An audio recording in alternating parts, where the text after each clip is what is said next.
Okay, today we're gonna make some bread, and the recipe, the weights of it, it's actually really funny. So what we're using is we're using 322 grams of water, then 2 teaspoons of salt, 2 teaspoons of yeast, and 2 teaspoons of sugar, and then 22 grams of oil, 322 grams of white flour, and 222 grams of spelt flour. So why it's so funny is my wife, she is born on 22nd of May, and my son's birthday is in March. So that's why all the numbers are with twos and threes. So let's start with the water. I already scaled the water, so it's exactly 322, but if it's a little bit less or more, that's fine as well. So it doesn't need to be correct to the dot, but as I said, it's funny. So now we're gonna start, and first with the yeast, we adding 2 teaspoons of yeast.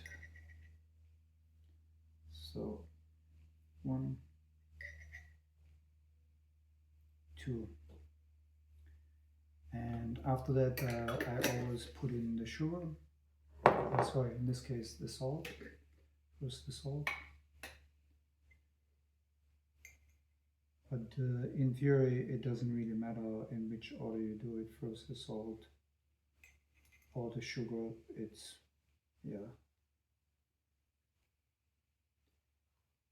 If you add the salt, it basically breaks the surface of the water, and the yeast, as you could see, it basically went down there. And then we give it a little bit some food for it. And the water temperature is very critical for yeast. It can never be warmer than 40 C, or basically around 100 Fahrenheit. This is very, very common for yeast, because yeast is something what is alive. I'm gonna just mix it up here a little bit. You can do that, that's fine. And as I said, now we basically let this sit for 5 minutes, and that's called the blooming process. Now you can also see I'm using 2 different types of flours. One flour is the spelt flour, which I'm getting from a local farmer, right?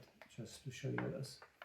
And now, how do I get to the spelt flour? Spelt flour. A friend, my best friend in Germany, he's a farmer, and he started to basically plant the spelt flour, and he's selling that at the end product as well to customers. What I use for regular flour is I'm just using Costco organic flour, as you can see here. I like everything what is organic, and therefore that's easy to get there, so I'm getting that at Costco. So these are to the ingredients. So this can take anywhere from 5 to 10 minutes for the blooming process, as you can see now here, where it basically started to bubble up, and that's a good indication that it is ready now. So what we're doing here is we're putting that into the bowl. Originally, this, I just put it in the measuring cup for you guys so that you can see it, because if I put it in the stainless steel bowl, you wouldn't see it. So all of this you can do directly right in the bowl, where you later on mix everything up, so you don't have two things dirty and, yeah, less things to clean up. As I always say, that's nice to have. So now what we're doing here is we're putting the olive oil in there. I'm adding 22 grams. Right.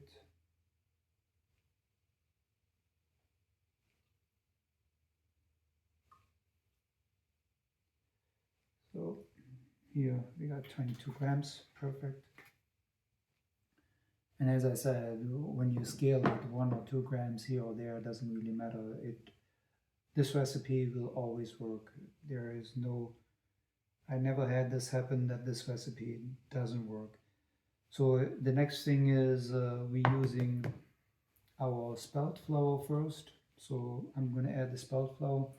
Now something to say about the spelt flour.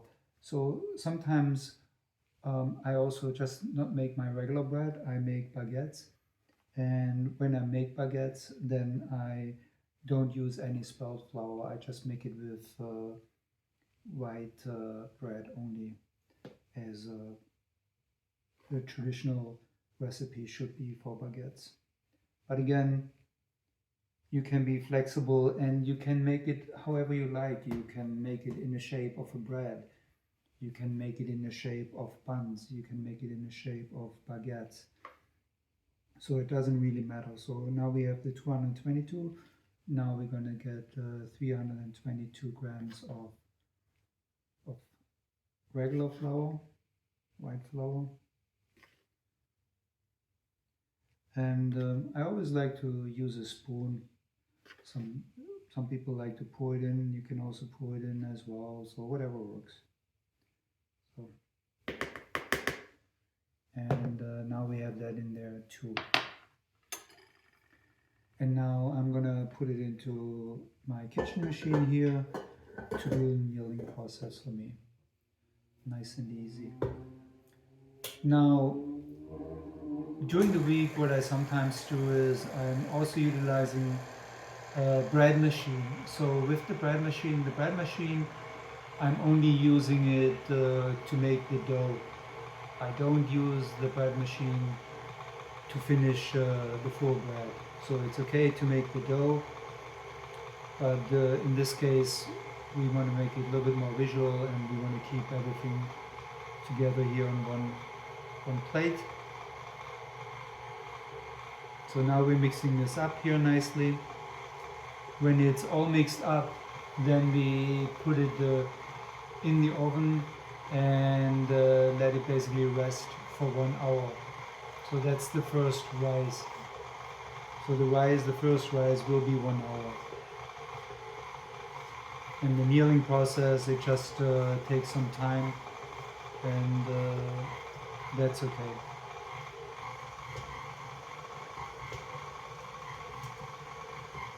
So I'm gonna let this kneel until the bowl is nice and clean, and it can take anywhere again between 2 and 5 minutes. So I want to show you this now. This is a little bit an older machine and sometimes a little bit temperamental. She turns on by itself, but you can see how nicely the dough comes off the hook. Right, there's nothing on it. So I'm just going to take it out here for a second, and we'll show you this. So this is really nice. It feels nice. It's nice and clean. And this is what the bowl looks like. As you can see, it's very clean. It's almost specky clean. There are just a couple spots in there, but that's okay. So now what we're doing is we're making this into a bowl, and then we're putting it back in here. And this is now where the magic happens. We're going to let it rise. We're going to put a towel over it. And you can also put clear foil over the top first and then put the towel over that. I like to let it rise in the oven because it's a closed environment, there's no draft, and it's always the same temperature. To keep a perfect temperature in the oven, the only thing what I'm doing is I'm turning on the light.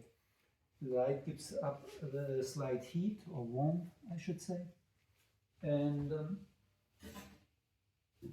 that is then the perfect temperature. So I'm going to set the timer for 1 hour, and now we just have to wait for 1 hour. So as you could see, just a few simple steps, and this bread works all the time. It's a perfect everyday recipe, and we never buy any bread. We always make our bread for us, and perfect taste.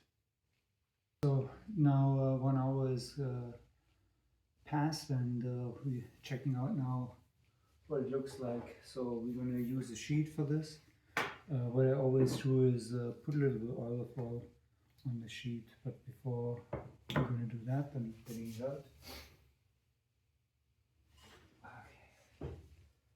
So, well, look at that. What a beauty. Now you can see how nicely it rised, right?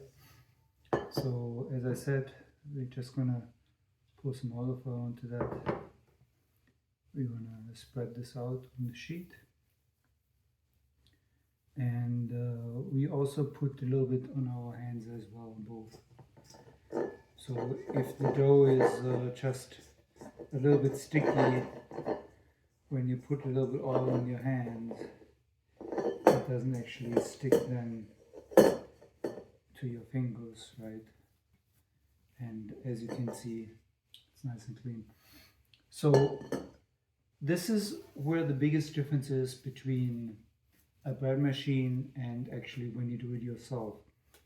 So when my sister visited this summer, or last summer I should say, we talked about bread making, and I always miss this step here, what I'm doing right now, because I thought it's not important. But when I was growing up, there in the bread, when you bought it at the bakery, there were sometimes air pockets. And I was always wondering, how on earth do they get these air pockets into the bread? And now I realized that, so what it's coming from, it's basically when you're folding the dough like this, right? Now you're creating air pockets inside. And this is what my sister told me, and she actually said she got that from her daughter, because her daughter got into bread making. And so what I did then is I just started out, and that's actually all the difference in the world, that either you have just a plain bread as you can get it out of any bread maker, or you have a nice loaf where you actually have some air pockets inside, and that is makes it later on so nice. And as you can see, so that's how I usually do it then.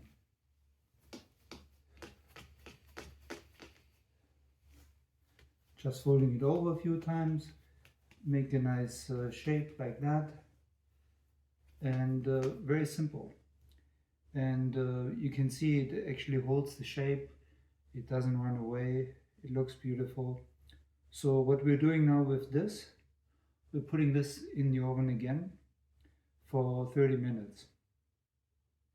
And then after 30 minutes, we're going to preheat the oven to 400 Fahrenheit. It's about 205 Celsius. And we bake it for, again, 22 minutes. Fits right into the theme what we said before with the 22s. Okay, let's put this in. And I'm covering this up again. So let's do the same way. So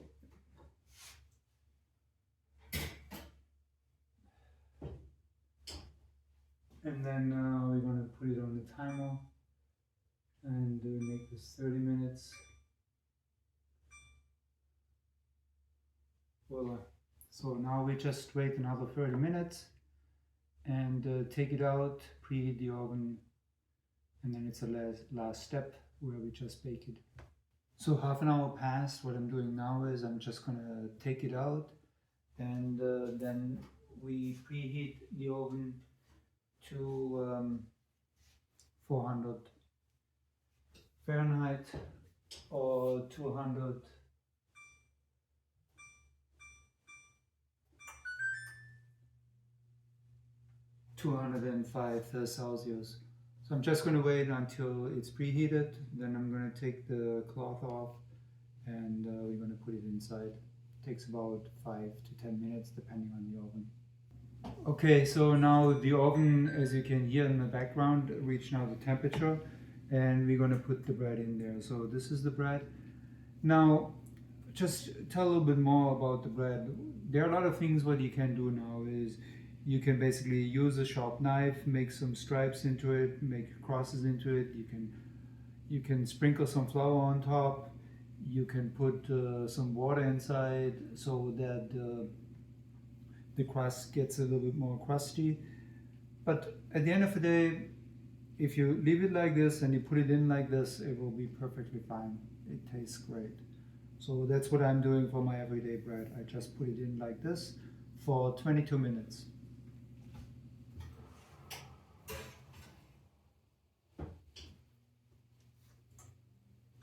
Timer 22. Start. There we go. Now we just have to wait for another 22 minutes and we have a nice bread. Okay, now the 22 minutes are basically up and we can take the bread out of the oven. And after some cooling down period, we can cut into it and have a quick taste.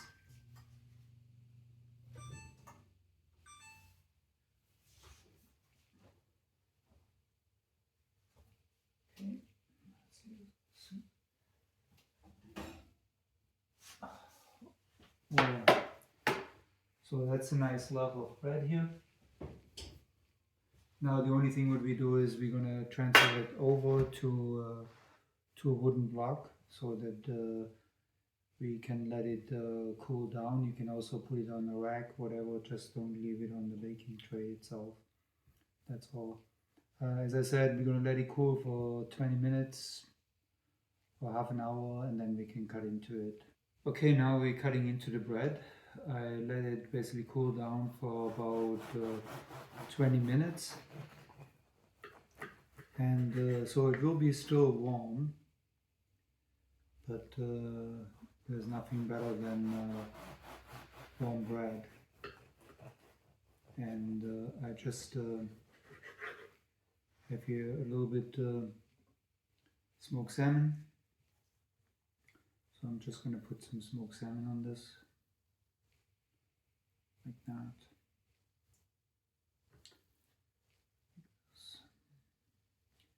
And then I'm just going to add a little bit lemon there.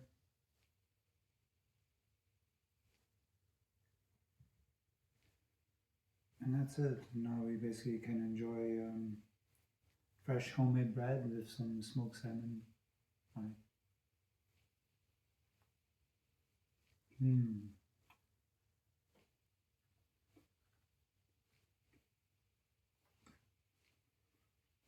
This is really delicious, and this is why we make homemade bread, because it just tastes fantastic just after it's baked, with some smoked salmon on it, or anything else with cheese, you name it. Just delicious.